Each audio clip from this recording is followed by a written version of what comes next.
My name is Jessica Buchanan. I was kidnapped by Somali pirates and held hostage for 93 days before being rescued by SEAL Team 6. This is everything I'm authorized to tell you. We drive for hours, and hours, until the middle of the night. And all I can think is I don't know what they're gonna do to me out there, but it's not going to be good. We just start walking in the direction of this darkness. I'm weeping because I believe that this is probably the last few minutes of my life.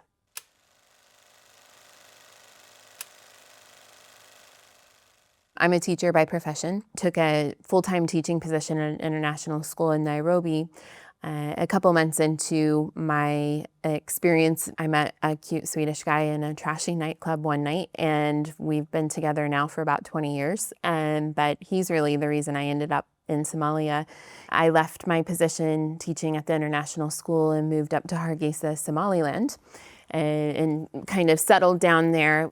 That turned into a full-time regional education advisor role for the Danish demining group. It was a dream for someone who had gone to Africa wanting to, experience such an interesting culture and do meaningful work. October 25th, 2011, I was finishing up a 3-day training for my Somali staff. I had gone down to the southern part of Somalia because basically my organization had told me I needed to go. I had actually canceled this training twice before because I didn't feel that the conditions were necessarily very safe.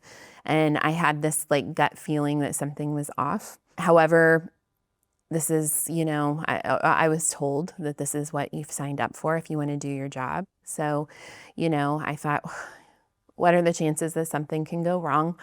I've been doing this work for years. It'll be fine. I'm just being paranoid. And so the first 2 days of the training went great. We had a team in northern Galkayo where we were working, and a team in southern Galkayo because of the nuances around conflicting clans. The northern part of the city was basically controlled by one clan, and then the southern part of the city was controlled by another clan.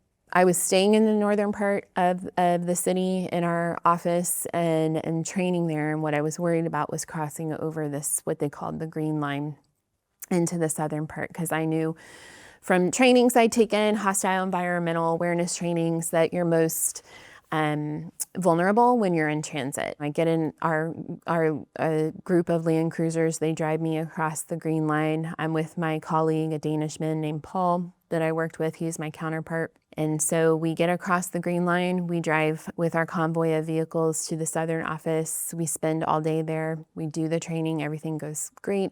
We get to around 3 o'clock in the afternoon, and we're waiting for the convoy of land cruisers. We have armed guards. There are 3 land cruisers armed guards in the first one and in the last one, and then we would be riding in the middle. They would escort us back to the green line. I'm kind of chastising myself about being so paranoid. And so we get into this convoy. We start moving through the gates and through the town of Galkayo.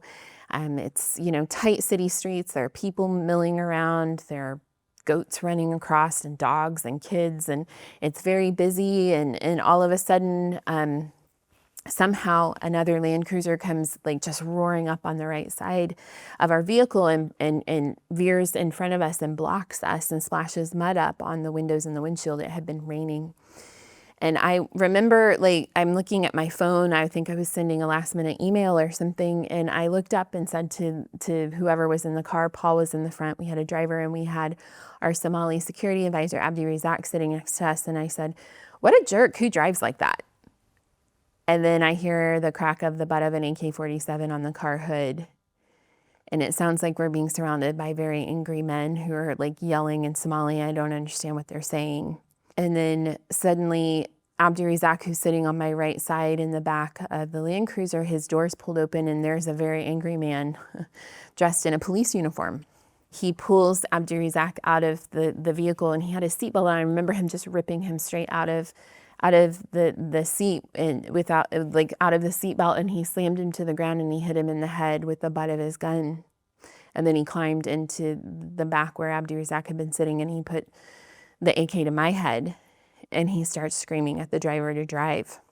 And we just take off. Like, we're just like, it felt like we were going 65 miles an hour, like just like a bat out of hell. Like, we're up on two wheels, we're slamming back down, we're up on two wheels. I'm like freaking out, thinking the car is gonna flip. Paul's in the front seat, he's begging the driver, slow down. He keeps yelling at him, like saying, you're gonna kill us, you're gonna wreck the car, you're gonna kill us all. And we drive like that for I don't know how long, and all I can think are like two very basic thoughts that are just like on a loop in my head. And the first one is just like, this is so bad. This is so bad. This is so bad. Whatever is happening right now, I have no frame of reference for what to do. And then the other thing I keep thinking is just like, everything in my life has changed from this moment on. Like, there was just this like before, and now there's an after.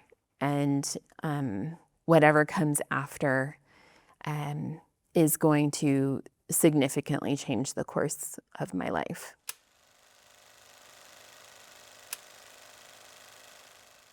We drive for hours, and hours, and we stop. We would change personnel, like there would be armed men getting in the car, and like 6 would be in the back of the Land Cruiser, and we'd be stuffed. And then they would stop and they would force us into separate vehicles and then drive in separate directions. And I thought I'd never see Paul again. We just kept doing this over and over for hours until the middle of the night. And then they stopped for one final time. And the man who was holding the machine gun, he had like a turban, like something wrapped, like fabric wrapped around his head. And I'm trying to figure out like, who has us? You know, is this Al-Shabaab, like an Islamic terrorist extremist group? If that's the case, then I'm pretty much dead. And so he like shoves me out of the vehicle, and he says to me in English, walk. And it's just so dark. It's, it just feels like this vacuum, this void of darkness, and I can't see anything. And all I can think is like, I don't know what they're gonna do to me out there, but it's not going to be good. And so something just, I think it's just survival instinct took over, and I said no. And we go back and forth. He's like, walk. And I'm like, no. And we keep doing this. And somewhere from around the corner of the vehicle, Paul comes around to me, and he takes my hand and he says, Jessica, you know, we have to walk. And I remember falling over like thorn bushes and hitting myself on rocks, and I can't see anything, and I'm tripping, and I'm picking myself back up, and I'm weeping because I believe that this is probably the last few minutes of my life. I'm saying goodbye to my husband and to my dad and my siblings. My mom had died the year before, and so I was somehow like mentally, I think, calling out to her or begging her really to help me be strong and help me be dignified in these final moments. And we walk for a very long time. And then as we continue walking, just more of them come out of the shadows until I don't know how many are there, but it feels like a small army, maybe 50 armed men have completely surrounded us, and they tell us to stop walking and to get down onto our knees. And I do still maintain that that was the most terrifying moment of my life thus far.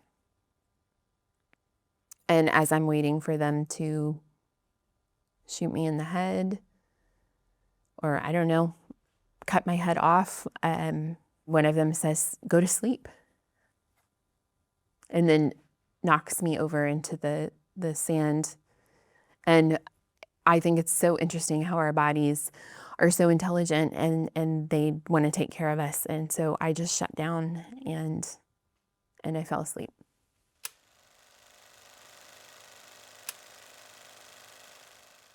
Abdurazak, I would later come to find out, was really in on the whole thing. I felt so sorry for him when he got pulled out of the vehicle and slammed to the ground, but it turns out he's the one who sold us. He had orchestrated the timing and the place. and had initially, I guess you could say, trafficked us to this group of pirates. Paul, who had been based in Galkayo, after reflecting and gathering some information, had realized that perhaps this might have been the third or fourth attempt at something like this. And it turns out I was just there in the wrong place on the wrong day. I was not a target. I was just a collateral damage.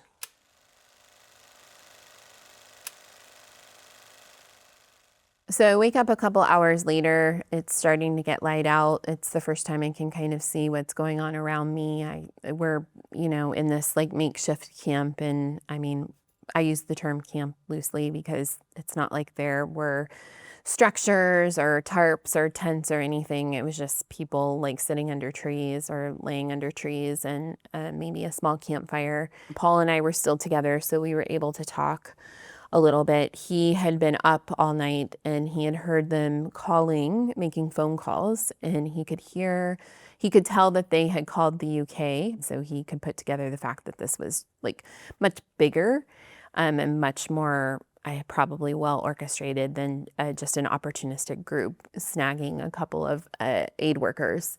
Development workers are normally supposed to attend, several different types of trainings. There was really only two things that I remember from that part of the training. The first one was that I needed to have somebody's phone number memorized so that I could contact them, because we would need a point of contact if we had been kidnapped. And the second thing I remember was if they believed that if you survived the first 24 hours, most likely they had taken you for money and they weren't going to kill you. I do not believe that. They could have killed me anytime. I think there were times that they really wanted to. That could have been 72 hours in, that could have been 1,000 hours in. One thing I realized as a hostage is that you will believe anything that helps, whether it's true or not, whether it makes any sense or not. And so I think holding on to that hope, if I can just make it through 24 hours and stay alive, then my chances of continuing to live are that much greater. It would take days, if into a week, before we were able to, one, determine who was the leader of the group, who turned out to be a man named Abdi. And then it was probably a week or so before we were able to make contact with anybody from our organization. I don't know how many days in it was. They drove us even deeper out into the desert in the middle of the night, and they had a satellite phone. And they said we were making a proof of life call, essentially. And so I had my dad's phone number and my sister's phone number memorized. And so I called my dad first, and his phone was disconnected. Then I called my sister, and her phone was disconnected. And I'm thinking, like, how is this happening? Why can't I get a hold of anybody? And then Paul called his wife and his daughter in Denmark, and their phones were disconnected. We put together the fact that they must have been working with the authorities and wanted one point of contact, because a man came on the scene named Jabril. He said he was up from Mogadishu, and his sole purpose for being there was to translate because he spoke English. He had a phone number. It went to Nairobi, to our organization, and there was a man I didn't know on the other end of the line named Mohammed, and he identified himself as our family communicator and said that he was the only person we would talk to during this experience. The reason they do this is for our own security and also for our family. What they wanted was to put us on the phone with a family member and then get us all riled up so that we would be hysterical or hurt us, so that our family member would hear that on the other end of the line, and hopefully that would drive up the ransom demand. Because we were working for an organization, that's the reason we had a single point of contact, because we had kidnapping and ransom insurance. And so there were protocols that had to be followed. They quickly employed professional hostage negotiators onto the scene. It got a little bit complicated because I'm an American, and the FBI got involved right away. If I had just been, a random citizen or a freelance journalist who had gotten caught up in this, it probably would have been more so on my family.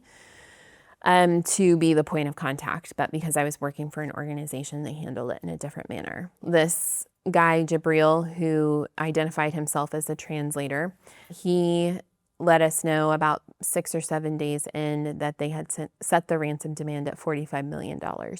That was shocking and not good news. He also mentioned within that time frame that the hostage negotiators that were working on behalf of our organization had counter offered $20,000. You know, he kept saying to us, they're crazy, they're crazy. I keep telling them that you're not a ship, you're not a cargo ship, because the ransom demands and the payments for a cargo ship, they do run up into the millions because you've got crew, you've got cargo, you've got insurance, but we're two aid workers. And I kept trying to explain this to them, like, we're not valuable. We are people of very little means. You're never going to get millions for us. And it was interesting. Abdi would say to me, well, how many people live in America? And I'd say, I don't know, 350 million or something. And he'd say, well, all they need to do is you only need 45 million of them to donate $1, and then you can be free. And that boggled my mind, but I also understood it because I'd worked in the culture for many years. The clan culture is such that they do contribute. When someone in their clan runs into a problem, everybody contributes what they have to get them out of the situation that they're in. And I kept trying to explain to him that that doesn't translate, like that doesn't work in a place like America. You know, obviously we couldn't see eye to eye. I was filled with such a sense of despair. It's an impossible situation, and we're never going to get out of here.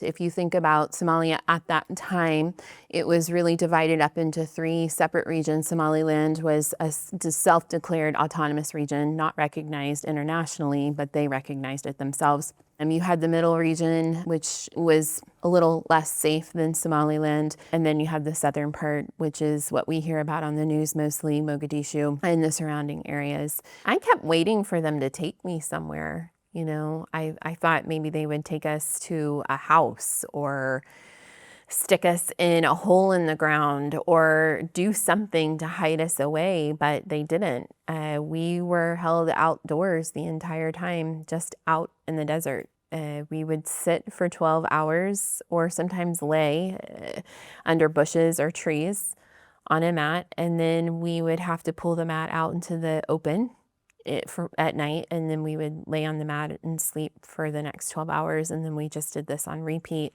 in different locations. We kept waiting for them to take us to ships. They kept saying they were going to. I was welcoming that because I, thought maybe there was a chance then maybe we could at least have, like, I don't know, a bed or something to sleep on. I slept on the ground. I slept on a mat for the entire time I was there. I think the first week I didn't even have a blanket or anything. I just wrapped myself up in my arms. And a lot of times Paul and I shared a mat, but oftentimes they would separate us as a means of like punishment. Perhaps they'd pull me off the mat and take me out of the perimeter of the camp and fire off machine guns and then come back and tell him that they'd killed me and he was alone now. They would do stupid stuff like that all the time, and I stopped believing them. The complication with sleeping on the ground is not just that it's uncomfortable and cold, but you have animals. You have scorpions. I was constantly killing scorpions with my shoes. They're big beetles. There are snakes. Oftentimes I'd wake up because somebody kicked me in the back and told me, they would scream at me, standing, which meant I needed to get up, wrap my mat up, and get in a Land Cruiser because we were leaving. It was cold, and then it was hot, and deeply, deeply uncomfortable. They didn't have a lot of resources. My understanding is that they went way into debt to pull this whole thing off. We ate like a little can of tuna fish in the morning that they would bring and have like some canned pineapple in the afternoon. Sometimes they would make a fire and boil spaghetti noodles, and everybody would just eat with their hands. I think the freedom that we had to move around depended so much on actually circumstances that I I didn't understand or I wasn't privy to. People ask me all the time, like, why didn't you try to escape? But we realized very quickly that we were outpaced by the elements. You're in the desert. You don't know how long it would take you to get to civilization. Couldn't carry enough water. And then we realized as the days moved on that, oh, these communities know we're here. I will never forget, it was around Christmas time, and it was Abdi and a couple other guys. They drove us into a village, and it was the first time we had been like amongst civilization. And they parked us right in the middle of this village. They didn't let us out of the car, but they rolled the windows down. And I'm sitting there looking out the window, and all of the villagers come out of their like huts, and they all crowd around the car to look at us like we were zoo animals. And Paul and I were just like, that was so bizarre. And also, oh, no one's gonna help us. They know we're here. So it didn't make sense to try to escape. It was a death sentence.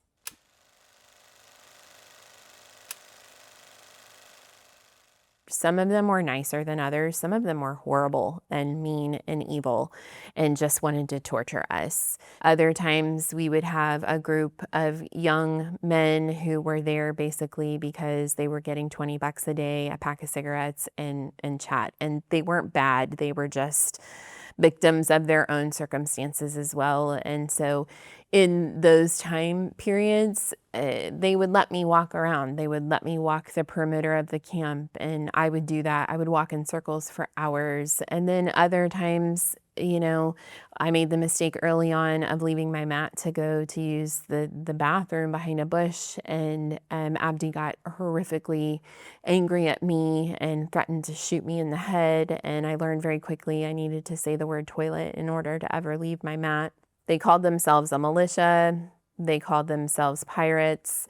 But at the end of the day, they were just a group of individuals who had been hired by this mafia, if you will. They were just guards. A lot of them had big families, 8, 10 kids, and they were hungry. And so, you know, in a way, I kind of understood why we were all there. The number of pirates that were there keeping watch or guarding us varied day to day. It seemed to me that they were operating on shifts. Sometimes we had as few as 6 who were watching us, and then we'd have as many as 40. They would sleep with us on the ground in their defense. They lived the same way we did. I remember having basically like a meltdown early on about something. They had brought me some food or something, and I was a vegetarian at the time, and I think it was like goat. And I'm like, I'm not eating this, you know, I'm a vegetarian. And one of them, his name was Colonel. We called him Colonel. That was his nickname. He got so angry at me for being so ungrateful, essentially. And what I gathered from the conversation was basically like, you're living like most Somali people live. So shut your mouth and go take a nap. But I do remember having this kind of like moment of realization that, wow, okay, I mean, yes, he's a bad person, he's committing a crime, but maybe he's got a point. You know, I am perhaps living a life that most of the people in this country live. I'm not becoming like a Stockholm syndrome, you know, like connecting to their cause. Believe me, no one wanted me out of there more than I did. But I could kind of see the other side of it as well. We had nicknames for everyone so that we could talk about them and they wouldn't hear their names. We just picked words that described characteristics about each of the pirates. One of the guys we couldn't stand, and his teeth were all rotted out from chewing chat and drinking sweet tea, so we called him Rotten. The age range of the men that were holding me was really surprising, actually. There were some really young, like these guys are so young, like 16, 17. The youngest was 11 years old. And I met him the night we were actually kidnapped. He I kept hearing this high-pitched voice talking like right behind my head in the Land Cruiser. Finally, my curiosity got the best of me, and I turned around and I came face to face with this kid, like a little kid, a small child, and he was wearing like belts of ammo, and he had an AK-47 that literally was as big as he was. And I later learned that his name was Abdullahi. He was 11 and he'd already killed 3 people, and he was there learning the trade of kidnapping and ransom because it was a family business. I had such complicated feelings about him. He was present at the camp a lot. Part of me, I think because I'm a teacher, just felt completely heartbroken that this child was growing up this way. It's no childhood. And then also part of me was really afraid of him because he was a kid. He didn't understand like the impact of his actions. And so he thought that he was this big man and he was wielding a deadly firearm. And he and I had this altercation. It was New Year's Day, 2012. We got into it because he wanted me to move like 2 feet this way. And I was sick of being ordered around by a little kid. And I told him no. And he got mad at me and put his gun in my face and then put a knife to my neck, and he disappeared after that. I think they realized that there was too much drama associated with having a kid on the premises. And then I think Colonel was probably the oldest. He seemed a lot older than someone in their late 40s. He had lived a hard life, and I think there was a point in the time that we were there where I almost felt like, it sounds strange to describe it this way, but like a fatherly protectiveness from him. As long as I followed orders and stayed a good hostage, he seemed caring about my physical needs in terms of, it was cold out. Somehow he sourced a jacket for me.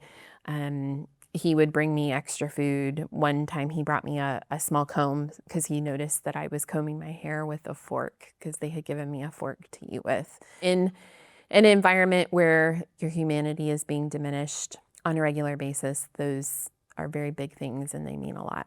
There were a few kidnappers that I could say that maybe we became friendly with. The one that I felt closest to, his name was Dair. He was a driver. We called him Helper.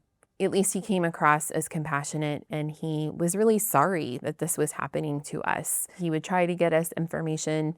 He also slept next to me every time he was on his shift, and I still believe that that is the reason I wasn't assaulted during the course of the 93 days. The guy who was really, I think, in charge and who would come out and visit the camps from time to time was horrible and super mean and evil at his core. His name was Bashir, and he scared the life out of me every time he came to camp. And I actually had a couple of the guards tell me, don't make eye contact with him, stay as far away from him as you can because he's gonna hurt you. And so, it was just every day you were looking for someone that you could connect with in that moment who could protect you and just keep you alive. And fortunately, there were a few of them. Probably the third night that we had been taken, there felt like this urgency to move locations, and they separated Paul and I into separate vehicles, and they went one direction with him and another direction with me. I became so panicked that I got physically sick, and I asked them to stop the car. I told them basically I'm going to throw up. I get out of the vehicle, I go over to the bushes, I lose everything that's inside of me, and Abdi gets out of the vehicle and he comes over, and it was such an odd interaction, and it was probably one of the only times that he actually was kind or kind of like compassionate. he asked me if I needed anything. Did I want some milk? And I said no. And then he said, do you have children? And I don't know what possessed me to say yes, because I didn't have children. Eric and I had only been married for about 2 years, but I said yes, I have a son. He's 1 year old and his name is Smulan. And I actually just came up with this idea while I was standing there throwing up that perhaps they would, if my husband got this message, he would understand what I was trying to do, because Smulan was the name of our dog. I thought that this might help with, I don't know what, negotiations, or perhaps it would help them see me as a mother and I would get better treatment. I realized and knew that Somali men respected their mothers, and so I was hoping to protect myself, especially from assault, if they could see me as a mother. And so I think it worked, because they would ask me about my son all the time. And I would just like make up all these stories about this son that I didn't have. And every time I had a proof of life call, Colonel would ask me if I got to talk to my baby. And I would say, yeah, I talked to my baby. No, of course, he didn't understand that I was talking to a hostage negotiator, and that there was no baby. But at the end of the day, I do think that it's somehow served to put me in, for them to view me as a mother. And whether or not that changed how they treated me, I'll never know. But I like to believe that it did.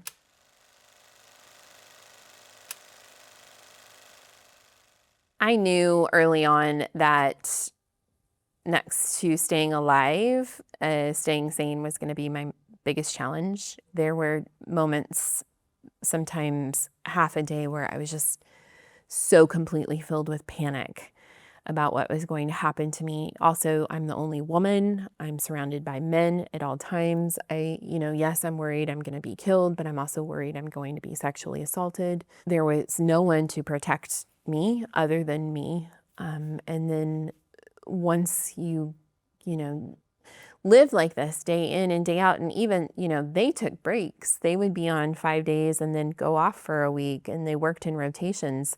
The only people that didn't get breaks were Paul and I. And so there was an airport in Adado.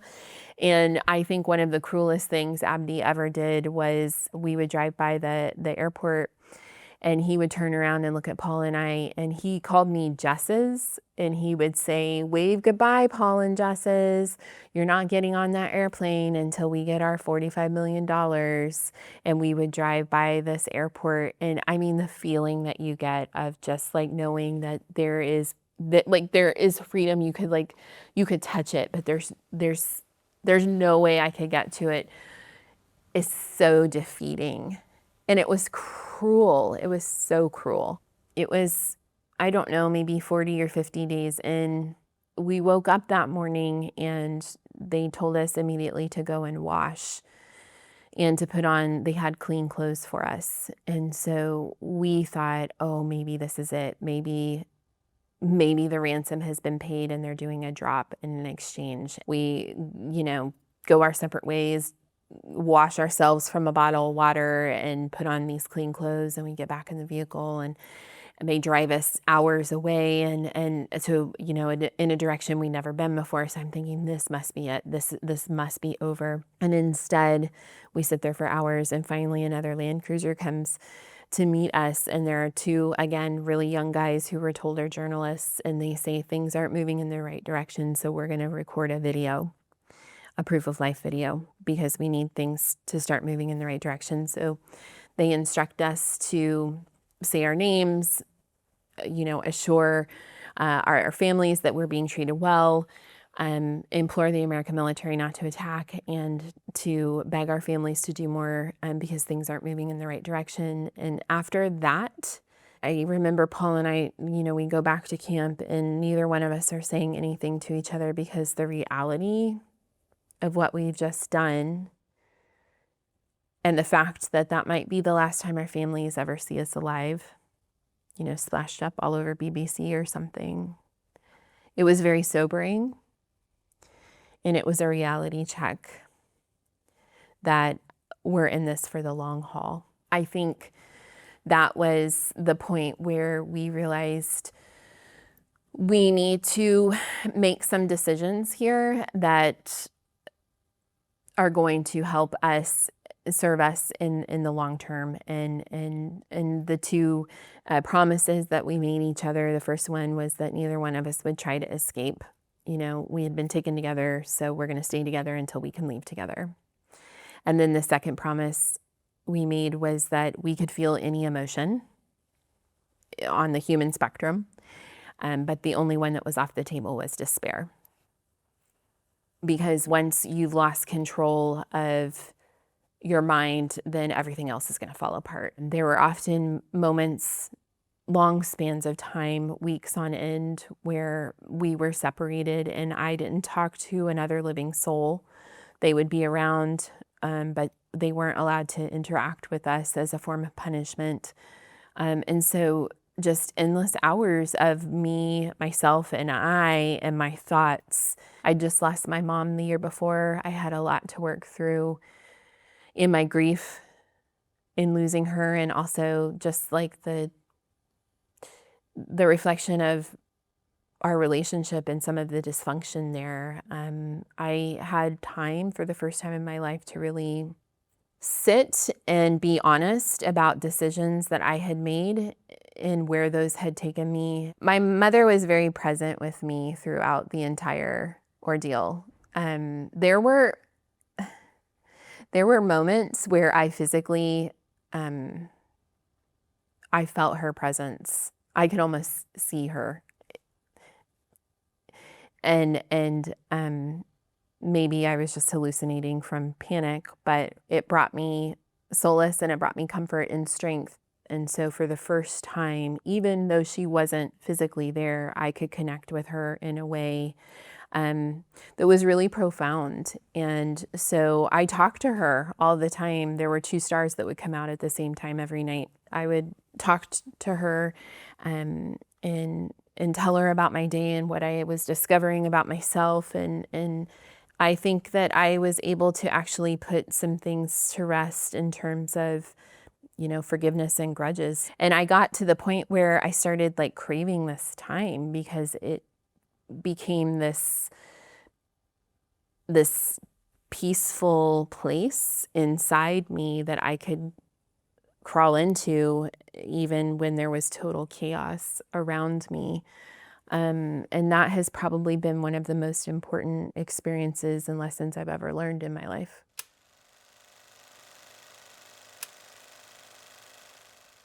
We had 6 proof of life calls throughout the course of the 93 days.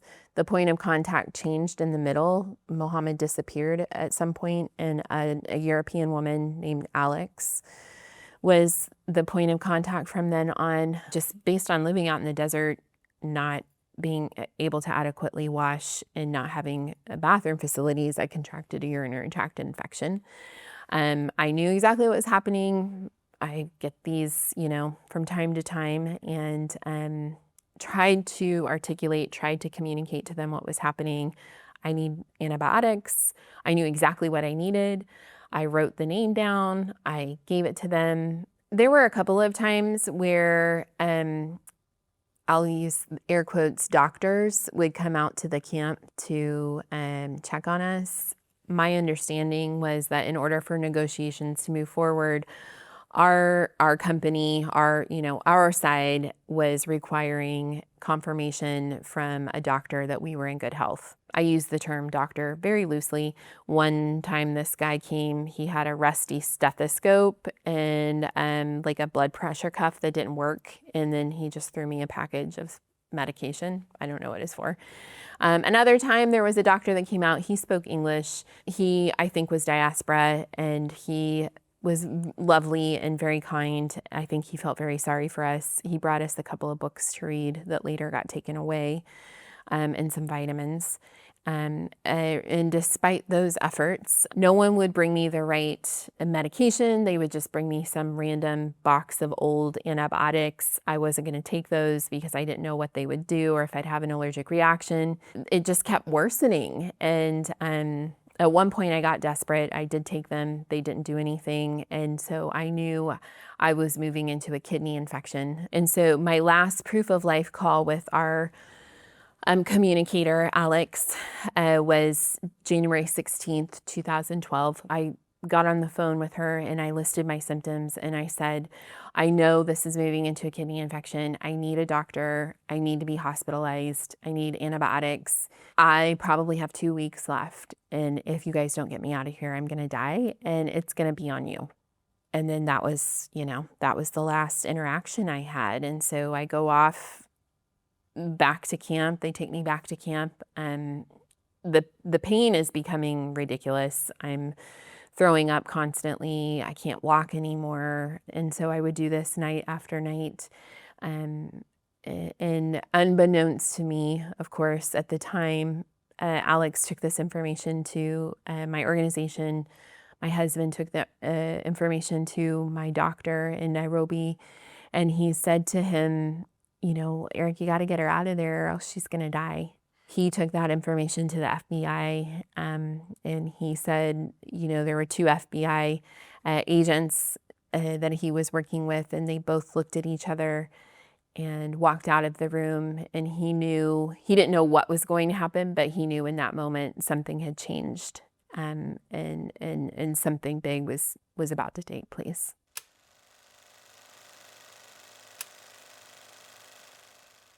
The evening of January 24th and into the 25th, 2012, I've become incredibly ill.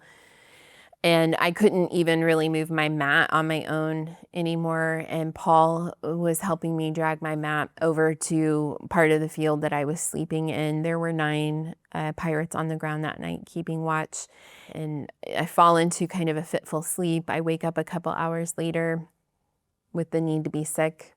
And I sit up and I say the word toilet. There was always at least one of them keeping guard at night. Always, every single night somebody was awake, but all 9 of them were passed out. So I kind of crawl my way over to this bush that's on the, right by my mat really, and do what I need to do. And then I crawl my way back to my mat and I roll myself up in my blanket and I can hear something. And I kind of get up and I'm shaking my blanket out. Maybe they're bugs or I don't know what's going on. And I'm trying to figure out the source of the sound and I can't see anything. All of a sudden, Helper is awake and he's up and he's holding a firearm, which he usually didn't do. And he's whisper screaming at the rest of the guys, basically like in Somali, like, wake up, wake up, wake up. And then there's just this, like one of them, I don't know which one, he fires his AK and then just automatic ammunition just comes from behind me. And I can almost like see sparks, like Helper's hit, he falls to the ground. These guys they're firing their guns. Like there's just this like massive rush of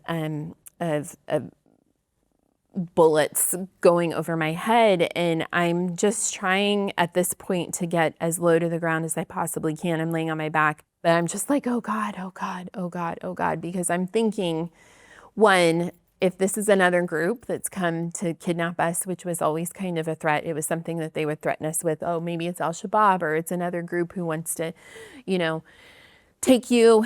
And I'm just hearing the most horrific sounds all around me. I mean, these guys are dropping to the ground, they're dying. I mean, they're moaning and I'm under this blanket thinking that I'm next. And then somebody, I feel hands grab my ankles and my shoulders. And I'm trying to pull the blanket over me. I'm trying to protect myself and they pull the blanket away from me. There's this figure, I can't really make it out. It's so dark and it's a young man's voice and he has an American accent. And the weirdest thing is that he knows my name. And he says, Jessica, we're the American military. You're safe now. We're going to take you home.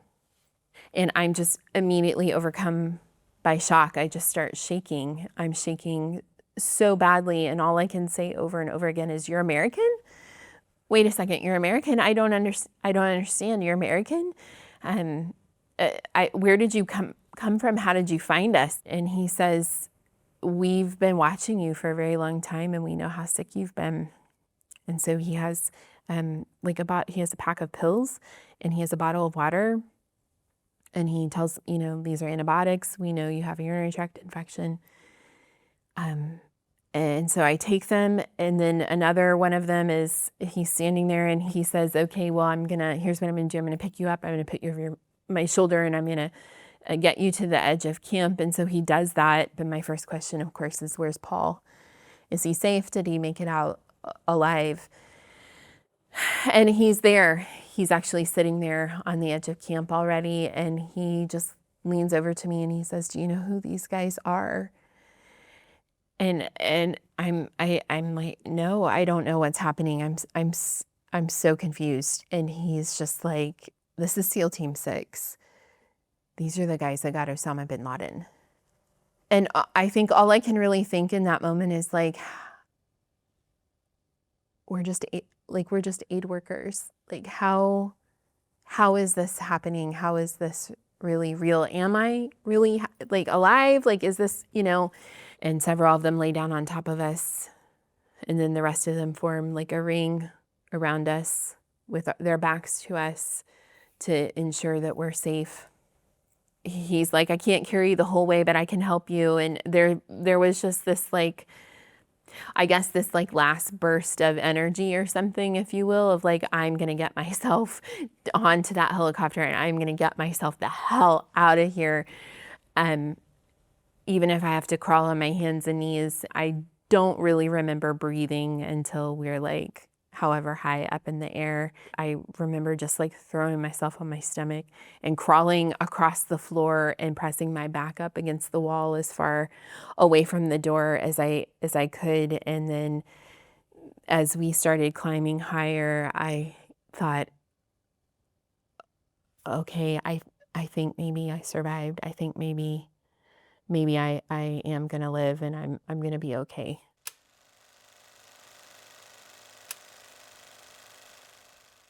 So once the helicopter took us away from the camp in Somalia, they landed in Galkayo at the airport and put us on a plane that then took us to Djibouti, to a military base where we received medical treatment.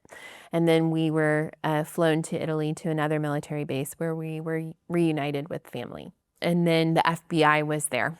And they let us take a shower and then started in on information gathering, because they had been working to get these guys for a long time, and they wanted as much information as they could get from us as quickly as possible. So I do not know exactly who was behind all of this, but I do know that they were linked to other crimes and other kidnappings, and the FBI, it's still an open investigation, and they're still trying to prosecute. When we landed in Djibouti, we were also met by 2 psychologists, military psychologists that were assigned to each of us for our mental health and support and care. And so they accompanied us to Italy. And we had the option of participating in the hostage reintegration program created by the Department of Defense. And so our reunification with family was very measured. It was chaperoned, and I realized, oh, they do know what they're doing. This is definitely necessary, because the amount of conversation that I could have and withstand, and just like the processing of emotions was so limited. After about a week in Italy, then I was reunited with the rest of my family stateside.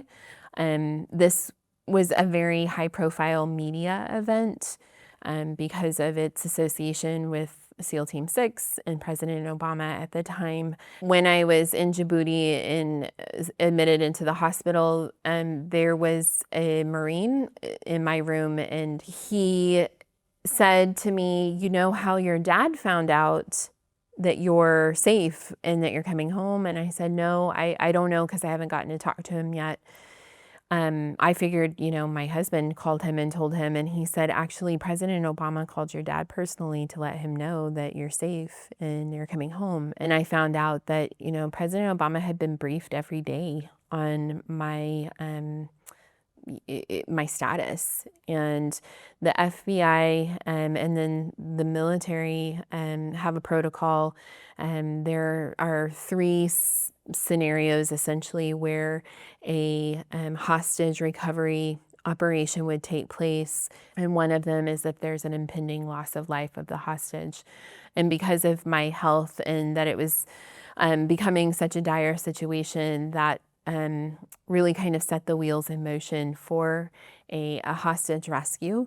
My understanding is that there had been other times where a hostage recovery was considered, but the circumstances or perhaps the overall environment wasn't conducive to a successful operation. A military intervention is the last resort for many reasons. Most of the time, hostage recoveries don't go well because the hostage can be killed in the crossfire, or the kidnappers will kill the hostage before they're recovered.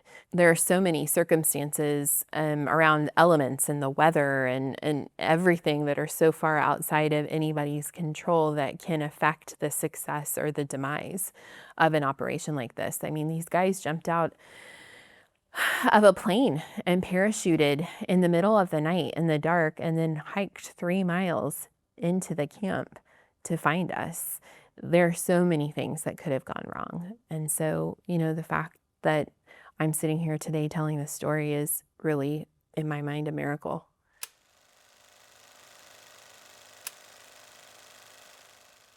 I had spent so many hours visualizing what it would feel like and what it would be like to finally see my husband again, to hug him and to hold his hand. And so the moment that he came around the corner into my hospital room, I will never forget it as one of the most significant moments of my life. I reunited with my family in a location that was undisclosed. It was private. We met out in Oregon, where my sister and I had both been born, mainly because it felt like a place where my mom would have wanted to be.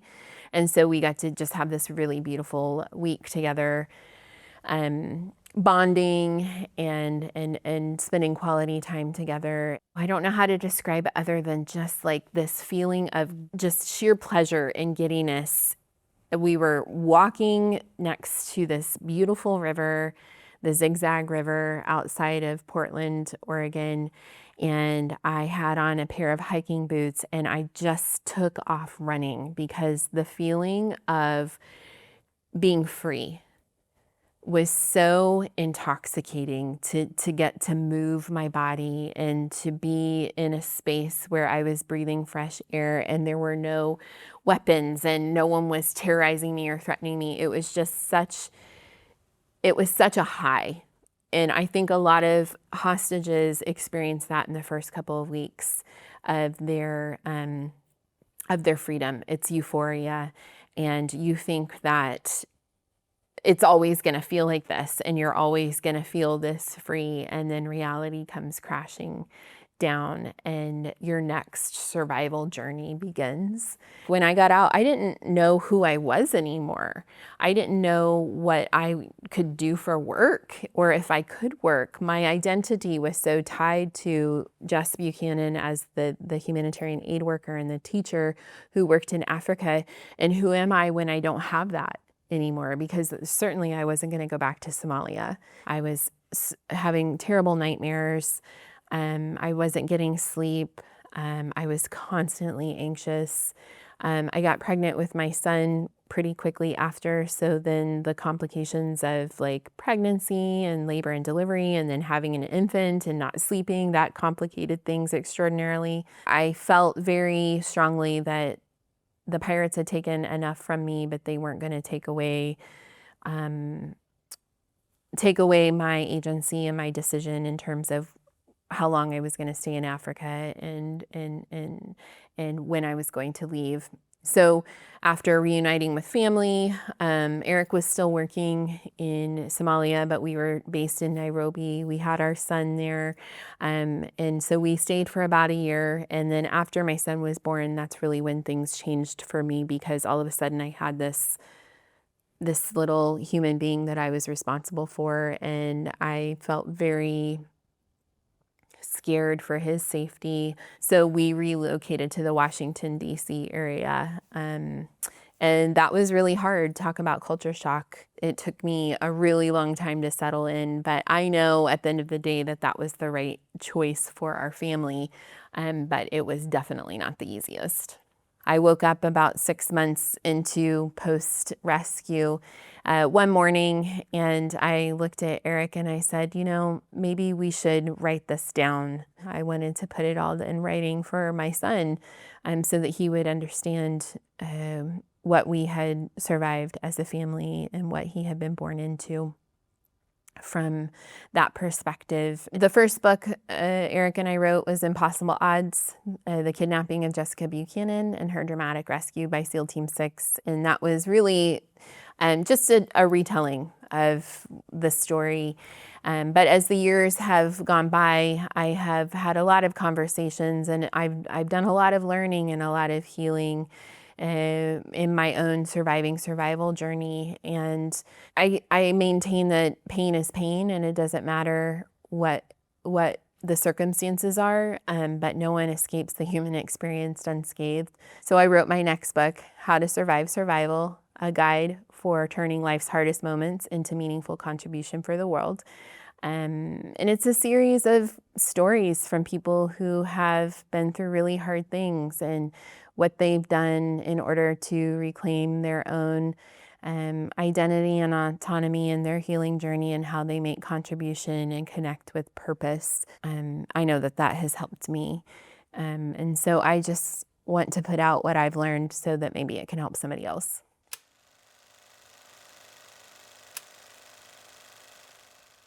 I don't think it's necessarily possible to compare two hostages' experiences to each other.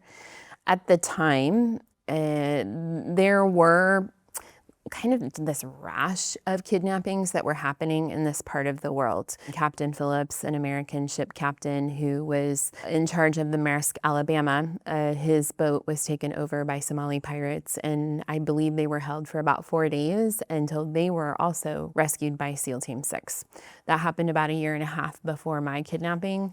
And so when it became too dangerous for them to kidnap on water, they started moving onto land, and they started moving where there were foreigners, and that was refugee camps.